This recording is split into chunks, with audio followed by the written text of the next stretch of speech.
Welcome to another Curseborne character creation session.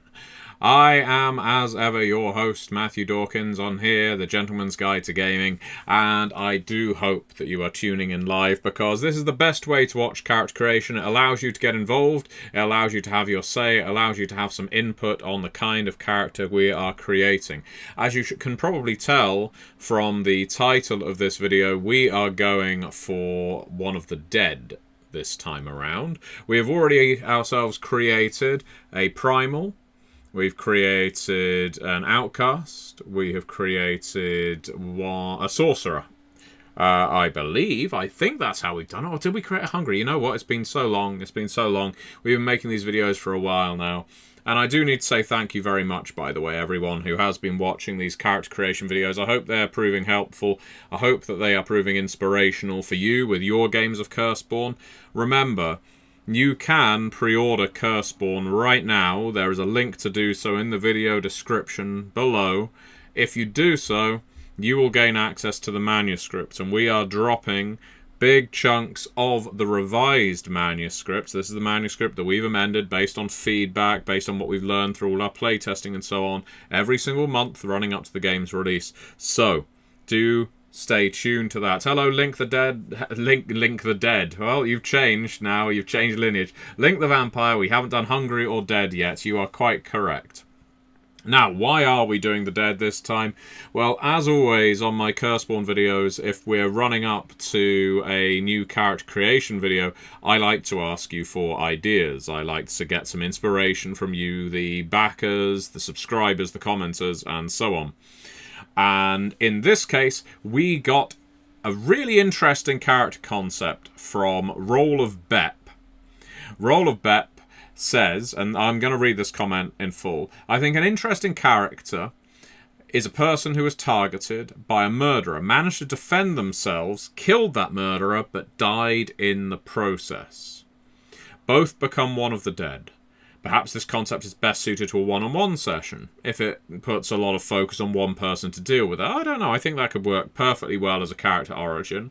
I think it could be interesting, says Roll of Bep, to have an innate enemy or rival either within the same family or another one entirely from the beginning. I completely agree. I think this is an excellent genesis for a character. And Roll of Bep says, it's even better if you play a dead without a family. That's something you'll be able to look forward to in the upcoming player's guide.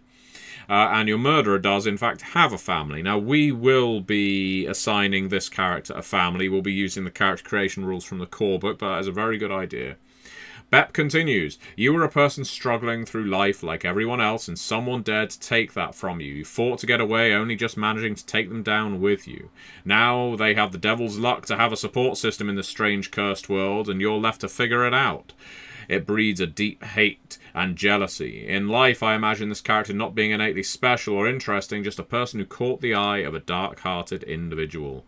So it could be fun to throw the circumstances of this character concept out on stream and let the flow of conversation around the story decide the minutiae of the character. You have some starting points for attributes: someone strong-willed, capable enough to defend themselves, whether through ingenuity or physical ability, in a place largely accessible, a high profile to garner the attention of either an individual obsessed with them, specifically being their first kill, or a serial killer whose profile they happen to fit.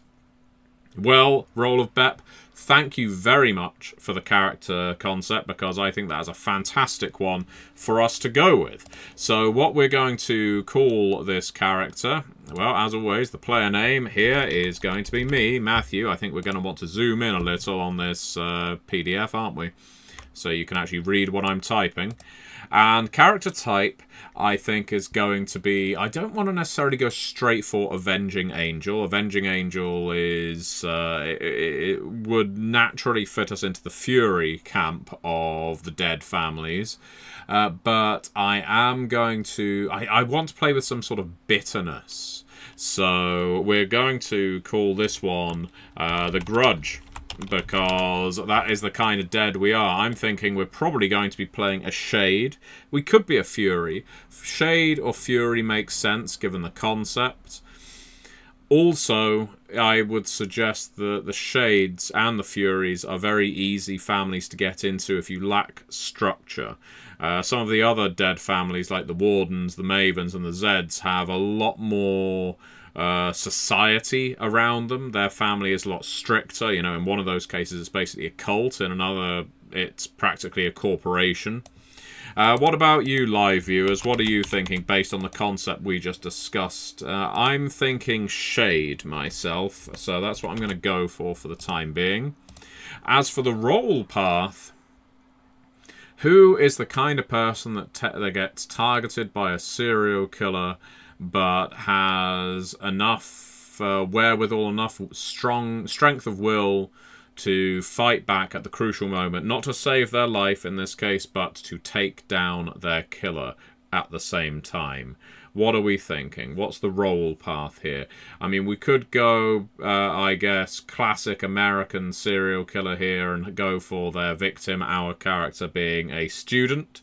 Link the Vampire says, I like Warden for this concept too. Driven to stop and protect others from a serial killer, but upset Shade works well too. You know what? I'm going to change it. I'm going to go for Warden. Shade is my favourite family in the game. But I think Warden is going to work, and I haven't seen another one of those created on stream yet. For the role path, we're not going to go for student, sorority girl targeted by killer. I think in this case, we are going to go for what in the olden days would have been called a latchkey kid. We were hitchhiking, we were perfect fodder for the hitchhiker killer. In this case, they picked me up, and just as they were going to murder me... Oh, hello, James Ellsbury says something law enforcement adjacent, maybe a security guard or lifeguard. A lifeguard! I like that, a lifeguard. You know what, that is a role I don't think I've ever considered using before, so I like it. We've got a warden and a lifeguard. That is a nice fit there. Okay, everybody. So now what we need to do is, first of all, look at what skills we would associate with lifeguards. Well, clearly, that's going to be athletics for one of them. I would suggest also lifeguards are going to have something in survival and something in medicine. Now, let's have a look over at the lineages draft and see what the wardens have as their path skills. They have athletics, leadership, medicine, science. Interesting crossover there. This is maybe the first character we're going to have who's doubling up on skills. So we're going to have leadership, science, and I'm thinking we're going to double up on athletics. As for the dead, their skills are empathy, esoterica, pilot, and survival. I think we are going to go for empathy, esoterica, and pilot. Now, as always, we don't have to put one dot in every single one of our skills. We don't have to. It's something I like to do when I'm creating characters. It reminds me of what path skills I have access to, and I enjoy creating characters who are at least on the first rung toward the character they are potentially going to become. Now, let's also look at, well, we're not going to assign attributes yet. Let's assign our major path, first of all. So here's our choices. If we go for the dead as our major path, not only do we get a split of mental 3, physical 2, social 5. I don't know, I see our characters more physical than that, but we'll carry on. Our major path inheritance would be the dead's nature makes them harder to hurt, and their undead bodies are more resistant than most, gaining 1 armor injury box with the magic resistant armor tag. Additionally, when resisting sources of magical harm for area effects or appropriate status effects, gain hits before the roll equal to the character's entanglement. This would make our character incredibly robust if we went for that. That is right now the major path inheritance if you choose the dead as major. Now, if we go for wardens, major path inheritance here is once per session you can deliberately appear in someone's peripheral vision, distracting them from their tasks and inflicting the confused status effect upon them. The difficulty increase from the status effect increases to +2. This simple action requires no dice roll. The warden inheritance does not require the dead to be incorporeal. So, do we want our dead to be a flicker in the corner of of the eye of people we want to distract? Maybe we are trying to subtly distract people from accidents. You know, maybe there's someone, you're crossing the road, they catch us out the corner of their eye, they stop, the truck whizzes past instead of hitting them. Maybe we are trying to spook killers and other aggressors by freaking them out from the corner of their eye, but doing so in order to protect other people. That's what we could do if we're going for Warden as our major path, but if we go for Dead, what we're really building is a thick set, potentially, Dead who will be very, very difficult to take down in this game. So what are the people watching live thinking here? And by the way, give us your thumbs up, give us your likes. Remember, if you leave likes on the video, more people will get notified that this live video is taking place. So, what do we think? Link the Vampire says, I think Dead, because they're after one specific person, so we don't have to lean too hard on the family. Yeah, I think I would agree there. I think family would come later in this character's story. So we're going to say Major here. And what that is going to mean for us is, well, it's going to determine some of our points. So, first things first, let's go back to make sure we've got 1 dot in every attribute. Always important. We get those for free. And as the Dead, our major path attributes are mental 3, physical 2, social 5. We're going to need to find other places to pick up those physical points if we're a lifeguard. So mental 3, I think, Role of Bep, when describing this character, was very heavily involved in saying this person is hard of will. So I would suggest we're looking at least 3 dots ultimately in Resolve 2 there. And I'm going to say 1 in Intellect. We're not necessarily the sharpest tool. When it comes to physical, we are going to... This is only a stopgap, but right now we're just bumping those up to 2 each. And then when it comes to social, well, hell, why aren't we a Baywatch-style, incredibly attractive lifeguard? Maybe this killer who targeted us had some kind of Baywatch fetish that turned into an obsession, saw us in cosplay at a convention, we were hitchhiking our way home, and took us out. I mean, it could happen to anyone. So, sticking with the fact that we have a tough will, we've got 5 dots to spread here.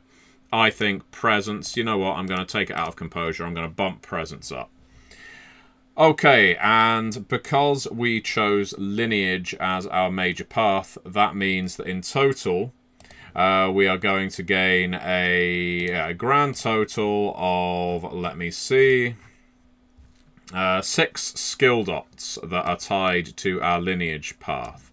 So our lineage path gave us the skills of empathy, esoterica, pilot, and survival. So we've got 6 dots. We've already spent 3 of them. So I think empathy helps. So let's bump that up. So we've now spent 5 of them. And I'm going to go for pilot. We know how to ride a jet ski. And, yeah, again, most natural thing in the world. Now, for our minor, let's do lifeguard before we get to warden. We have 3 skill dots, 4 attribute dots. Well, I think for lifeguard, it's going to have to be 3 physical, isn't it? So, you need a lot of endurance when you're in the water. But I'm going to say 1, 2... Yeah, hell, we're going to go... we're going to balance it out. We're going to balance it out. There we go. That's nice. That's nice. 4 attributes dots there. And 3 skill dots for being a lifeguard, where we're going to put another one in athletics. Hell, this is our calling. So we've already done 3 for lifeguard. That's our 4th one. So, let us now look... Oh, and you know what? I always forget. I always forget about this. We don't get 4 skill dots. We don't get 4 skill dots for our minor path. We get 3 skill dots for our minor path. So we've already spent them. We don't need to worry about skill dots anymore. Not until we get to the finishing touches on our character creation. But what we do need to figure out is what the attribute dots are for the Warden path. And those are 3 mental, 1 social. Wow, we are a smart lifeguard. So let's really go... I'm not going to go all in on resolve. I think we've built a couple of characters with really high resolve. So that's going to be 1, 2... 3, 4. There we go. I like that. You know, perhaps we have designs on being a marine biologist. We do have 1 dot in science. Right now, when we were alive, we were making a living as a lifeguard because we've always loved the sea. We love marine life. Our favourite RPG is They Came From Beyond the Sea. Beneath the Sea. I should know the name of my own bloody game. And we have grand hopes of becoming a marine biologists because we're not stupid. We are not stupid. Despite what everyone thinks about lifeguards, we are far from stupid. And we've already assigned those skill dots, so that then gives us access to our finishing touches, finalize statistics. We get an additional 4 skill dots here. So I think if we're Baywatch style lifeguards, we need to have a bit of close combat because occasionally, you know, there's a bit of fighting on the beach. So that's going to be 1 there. We're going to have a bit in persuasion because, hell, we look good and we know how to use it. So that's 2 dots. I'm going to put athletics up once more. So that's 3. And I think that last one we're going to put in science because, yeah, that hope of becoming a marine biologist is really high on our list. That our character has an aspiration already. How fantastic. We are a deceased lifeguard who never quite fulfilled his, her, their potential. That's probably what their parents would say. But there is always hope. Beyond the grave, there's another They Came From, for this dead that maybe they'll be able to inhabit the right body that will get them access to the university, the degree they've always wanted to study. Why the hell not? Alright, so we've assigned our 4 additional skill dots. So next up, what we would typically do, we could do everything from buying edges to spells to assigning torments. Let's just put our entanglement and curse die there. But let's look at torments first, shall we? So that everybody knows what our options are for torments. You'll notice, as always with these character creation videos, I jump around the character sheet to whatever feels natural to me. I do it every single time, and I never make a character in the same way twice. So the dead have access to 3 possible torments. 1 is corporeal longing. Death has brought new life, and with it a desire to have new experiences. When this torment triggers, so I have to choose for it to trigger in order to gain curse dice and momentum and the like, the character is overwhelmed with the desire to possess someone or something, even if it's terribly inconvenient. Usually this results in the dead forcing her way into a new human form, but it could be a more embarrassing situation, such as possessing a neighbour's dead dog or subway rat, leaving her normal body insensate on the ground. So that's an option, corporeal longing. Keep that in mind, live viewers. We have repeat the cycle. Now this feels appropriate for someone snatched from life prematurely. The dead are entangled in their cause of death. A dead who takes repeat the cycle has a deep-seated compulsive part of their psyche, compelling them to repeat the cycle that led to their death, typically involving a new victim. Whether this kills the target, scares them, or leaves them enervated comes down to method and whim. A dead killed in a shootout might threaten someone with a firearm and then discharge a blank. A dead killed in a hit and run might work to intoxicate someone before they get behind the wheel of a car, or just push someone into traffic. A dead who died alone, their body unfound for weeks, might lock someone in a basement. I don't know that... I feel like we could twist that to be beneficial, but that's not the point of a torment. Torments tend to be bad things, hence the name. And as our character is a warden, I don't think she's going to feel really strongly compelled to reenact the method of her death with other poor people. That's my view. Now the third one, and this is the one that I think really works for our lifeguard. Yearning for life. Being dead disconnects a character from the living. They forget about you, they move on with their lives. A character with this torment strains against the terror of being left behind. When she succumbs, she must make herself as memorable as possible to those she cares about, from leaving overbearing love notes in unusual places to full-blown haunting activity. I think that is what we're going to go for. We miss the attention of life. So whenever we decide to exercise that torment, what that is going to result in is, well, we get to gain a curse die on our momentum. And if it deeply inconveniences everyone, maybe both. Now, in terms of personal torments, yeah, we are basically the pill. Thank you very much for joining in.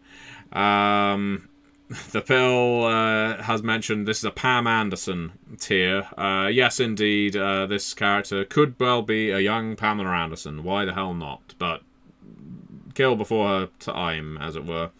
Link the Vampire says, a short-term aspiration, join Gentleman Gamer stream to talk about They Came From. You know what, Link? All you have to do is ask. Pick up a copy of The World Below, make any kind of request you like, and we'll get you on to talk about They Came From. And yeah, it looks like I've got consensus from people in the chat that the Yearning for Life torment works best for my accursed torment. So let's have a look at personal torments now. I think what we are trying to do here, we are going to go for provoke a chosen emotion from others, which is very in keeping with the dead in general. But I think we're going to provoke a feeling of protectiveness, almost to the point of obsession. And so provoke obsession in others. Provoke obsessive behavior. That's not healthy, but again, being the dead isn't healthy. You know, the clue's in the name, everybody. Alright, moving on. Let's fill in our damnation and our inheritance now, because we have already chosen these. As one of the dead. So all of the dead have a major path urge. Depending on what your major path happens to be, you have a different urge. And this isn't like the Hungry, where you need to devour other people's emotions. What you're actually trying to do is amplify an emotion in the body of others. How this works out in terms of, I guess, symbiosis, is you could, in theory, have a dead going around magnifying an emotion and a black heart following them up. That's one of the Hungry, feeding off of them. And that could actually work for everybody. Now, as we have the dead as our major path, we go for the dead's urge, which is amplify any emotion to a negative degree, encouraging vice or sin, e.g. greed via theft, wrath via murder, lust via seduction, envy via undermining. So it is up to us to basically bring the worst out in people. Whenever we run out of curse dice, that is exactly what we are going to do. We are playing on the idea of the 7 deadly sins. That is the dead major path, if you don't go for a family as a major path.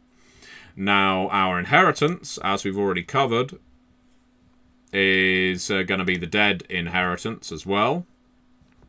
So, let's pick that one up. We are harder to hurt, so gain 1 injury box. Okay, I'll paste this in. So we gain 1 armor injury box with the magic resistant armor tag. Additionally, when resisting sources of magical harm, gain hits before the roll equal to the character's entanglement. Alright, so right now that's only 1, but as you can imagine, the stronger we get, the stronger that's going to get. So, zooming out a little so that people can see what we've completed so far. I don't think we're going for the grudge anymore. Our character type is changing slightly, so it's avenging lifeguard, I suppose, or protective lifeguard. Who does, in a way, want to avenge her untimely death, but is more interested in saving the lives of others. We don't even know that this person's well, we know that this person killed her killer, It would be interesting to find out who that killer is. I guess we could establish that, and whether they did end up becoming a dead, accursed, or whether they became a phantasm that's continued to haunt us. But let's look at contacts now. We have our dots to spread among contacts, which, unless I'm very much mistaken, are going to number 5 dots that we get to spread between all of them. So we want 1 for being dead, 1 for being a warden, 1 for being a lifeguard. Well, for being dead, I'm going to suggest that we have a... Let's think. If I'm really interested in marine biology, the Phantasm of Steve Irwin. Yes, the Crocodile Hunter, because why not? I'm sure it's disrespectful. But the Phantasm of Steve Irwin is a mentor to us, because remember, we want to become a marine biologist, and this gives the story guide an excuse to put on a terrible Australian accent whenever we're in play. So now our lifeguard... oh god, this accent is collapsing. Our lifeguard... our LIFO is mentored by the Phantasm of Steve Irwin, and that's a 3-dot mentor because he's a real nice bloke. And then we have our family. So family, I think we're going to actually go for another warden who isn't terribly, who's more of a useful contact than, as in a utility contact rather than a close personal contact. So we will go for, let's pick out a name from the chat right now. We're going to go for Link Ellsbury. We're going to mix 2 of the people. Whoops, I didn't turn that anything off just there. We're going to go for Link Ellsbury. 2 of the people tuning in live, thank you very much. Link Ellsbury is sneaky. Link Ellsbury is our fellow warden who is very good at sneaking into places that they shouldn't. And finally, Britt, I did start without you. That's because you died multiple times in XCOM Terror from the Deep. Link Ellsbury is cousin. As for our role here, we are, of course, a lifeguard. So, what's the name of David Hasselhoff's character in Baywatch? I never watched Baywatch, honestly. I've got certain pictures of it in my mind, but it was never regular viewing for me. So, okay, well, it doesn't matter what David Hasselhoff's name was in Baywatch. This one is going to be called Britt. And as we also have a live viewer by the name of The Pill, we're going to go for Britt Pillman. Britt Pillman was our instructor when we were a lifeguard. And he is an informant. He knows all about the club scene on the beach. He can tell us things. Okay, so all we've got to do now is figure out our edges and our spells, I think. So we're doing pretty damn well. Let's look at edges. We have 5 dots for edges. And let's see. We always look at supernatural first. I always like enjoying... I always enjoy, rather, looking at the supernatural edges first, because they tend to cost a lot more, but sometimes they are just so perfectly on point to what you want to evoke the kind of character you're playing. So the dead-specific supernatural edges are Emotional Siphon. You can evoke an emotion in someone to gain curse dice, but reduce the bond rating with them in order to gain additional curse dice. I don't know if Emotional Siphon works for this character, but let's keep it in mind. There's Haunt. You have a personal place you can always safely return to or be with. Yeah, why not? We have a Surf Shack. We have got the Surf Shack. That is where we haunt. Alright, so that's 2 dots that go into there. I think we're also going to look at... Let's look at action edges, because our character is quite action-focused. Oh, hands on the wheel. We spoke about wanting a jet ski. I can't imagine many games where it's going to come up, but that's up to the story guide to incorporate the awful choices I'm making now. Hands on the wheel requires Pilot 2, which we have. No number of hazards or amount of peril can shake you so long as you're behind the wheel. While you control a vehicle, all pilot actions made to control it are always reflexive no matter the danger. If you choose to spend your whole action making a pilot action, you gain +1 enhancement instead. That's a really good one. Now, we have got 1 dot left to spend. I think we want... We're going to go for fame because of our tragic death. So I'm going to caveat this and say that among the accursed, we are famous because of how we were slain, but how we also took down our killer. Remember, that was part of our backstory. So there are many dead, especially... Let's say there's some Zeds who are resentful of us because maybe the killer wasn't supposed to end their spree then, but in self-defense, wild lashing out, we killed them as well. But maybe among the Wardens, they think we're fantastic because we stopped a campaign of death. I like that. So we are famous in a certain crowd. Alright, everybody. Let's think, and I see from James Ellsbury, says, been there, this is regarding the jet ski, once had a Call of Cthulhu where a player was a World War I pilot and had to figure out use for a plane and 50 points he'd put into flight. I love that because Call of Cthulhu, just to go off on a tangent about another game, has a skill I always talk about, which is operate heavy machinery. It only appears in certain editions, I'm aware now.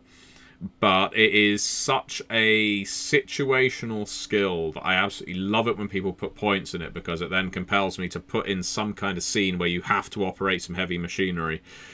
And Link has suggested maybe the killer is a Z now. That's a really smart idea. If we had more points on contacts, I would do that. So I'd actually put them in as an antagonistic contact. That would be strange. So, what secret spell do we get access to as one of the Wardens? Simpatico. Okay, we're going to have to look that one up. So, let's open up the magic. And now, any of you who are already well aware of Curseborne may have some ideas behind what spells we should pick. Remember, we picked 3 at character creation. So, Simpatico. Let's have a look and see what that does and whether it works for us. Alright, typically Simpatico is a sorcerer spell. It requires us to hold 2 curse dice.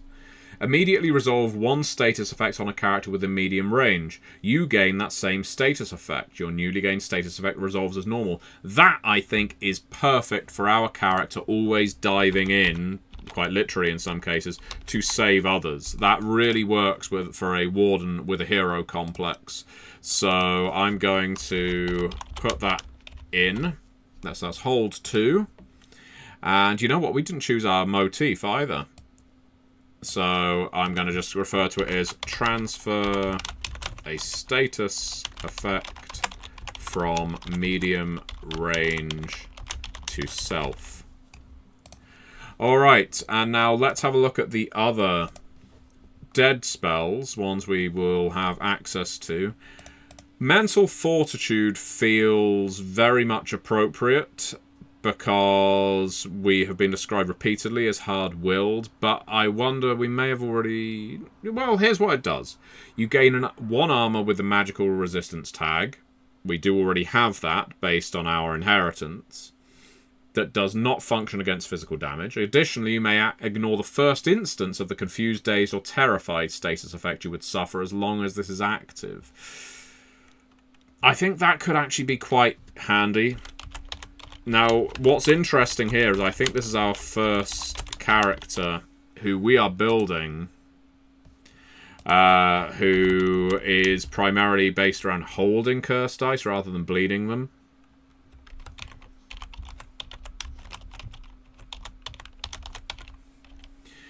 And ignore 1 confused, dazed, terrified. Alright, and next up, let's have a look. That's from the emotional manipulation haunting practice. So that's an emotional and psychic spell. And simpatico is magical and support. So we need to keep these in mind for when we take a motif, so we pick something that's actually useful. So let's go for... Let's see what the Warden's motif actually is before we end up shooting ourselves in the foot. The Warden's motif, we can have... When casting a spell that targets you, bleed 1 additional curse die to apply the effect to a target in the area. When casting a spell with a support attunement, this one could work, bleed 1 additional curse die to apply the effect to a second target in the area. Or when casting the Quiet Space spell, advances that require the holding or bleeding of curse dice require 1 fewer. Let's have a look at the Quiet Space spell, see if that would work for us, shall we? Quiet Space. You impose the social code area effect on the area for the rest of the scene. You create the code based on your own ideals. Anyone who fails to buy off the complication gains the ennui status effect. Yeah, I think we can go for that. I think we could go for that. Basically, it gives us control over our environment. That's good. And what's more, that gives us a direct lead into what motif we should take. So, let's note down our motif now. So this is a way in which we are going to build up our character.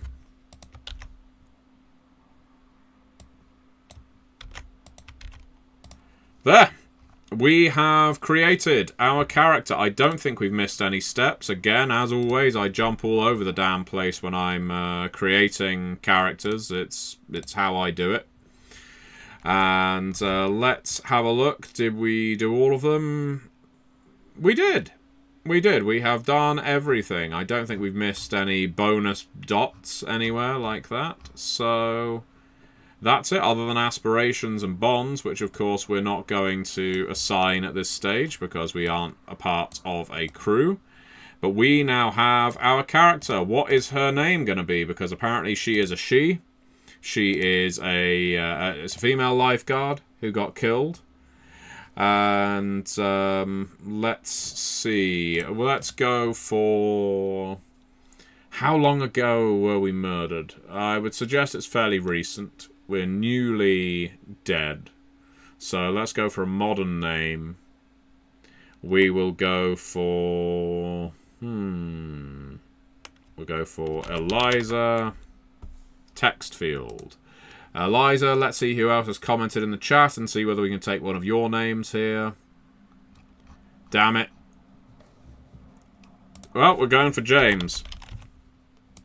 We are going for Eliza James. There she is. Eliza James, our character, has been built. We now have a warden from the dead lineage. A lifeguard with aspirations of becoming a marine biologist that were cut short by a serial killer who has likewise become dead. This character is our nemesis, and the story guide is responsible for putting them in all kinds of shorefront hijinks because we have hands on the wheel as an edge, so we want jet ski races. Someone who's going to constantly try and mentally bombard us because we have mental fortitude and a bloody high resolve. Plus an inheritance that gives us magical armor. Eliza is, I think, going to be quite a difficult target to take down. Maybe she was easy to kill in life. Not easy enough because she killed the person who slew her. But, yeah, not going to be a pushover in death. That is for sure.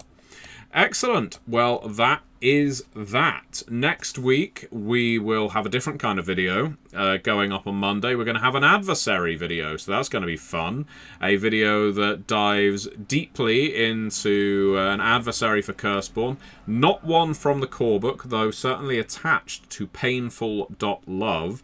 If you haven't sought out painful.love yet, it is a website that you might find interesting, and it is an adversary from the Curseborne core book. Do check out painful.love, and don't just walk away from the website when it doesn't give you what you want. Wait around a while. See what happens. This is a new adversary connected to painful.love. We'll see what you think of it when that video goes up next Monday. Until then, thank you very much, everybody, for watching. As always, this character will be uploaded to the Onyx Path Discord. And once again, Once again, if you haven't already purchased a copy of Curseborne, you can absolutely do so. The link to pre-order is in the video description below. I would love it if you give the game a go. We are releasing the revised manuscript month on month, and, well, it's not going to be that long before the book comes out. So, until then, I shall see you.